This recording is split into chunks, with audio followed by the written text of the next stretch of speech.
औज़ुबिल्लाहिमिनश्शैतानिर्रजीम बिस्मिल्लाहिर्रहमानिर्रहीम अस्सलातु वस्सलामु अलैका या रसूलल्लाह वसल्लम अलैका या हबीबल्लाह।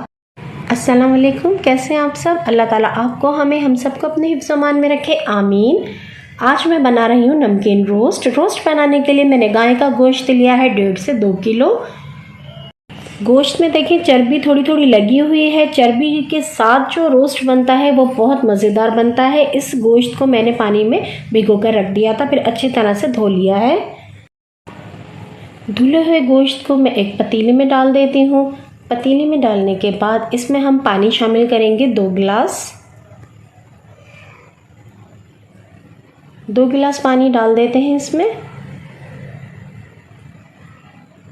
नमक इसमें मैं 1 खाने का चम्मच शामिल कर रही हूँ।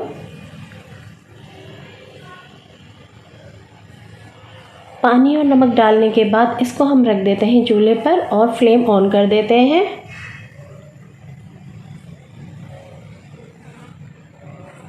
इसे हमने ढक दिया है।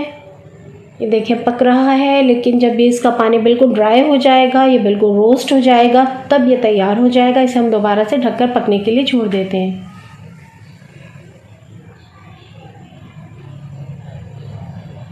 देखिए पानी ड्राई हो गया है और बिल्कुल रोस्ट इसमें तल गया है गोश्त जो है, और ये बहुत मज़ेदार बनता है। बकरा ईद पे ये रोस्ट मस्ट है, हर घर में बनाया जाता है। जब गोश्त कट के आता है तो ऐसे पीसेस शामिल होते हैं जिसमें चर्बी लगी हुई होती है, तो उसका आप ये रोस्ट बनाएं, बहुत मज़ेदार बनता है। देखिए बिल्कुल गल चुका है रोस्ट और बिल्कुल फ्राई हो गया है, बिल्कुल गोल्डन है। इसको अब हम डिश आउट करते हैं।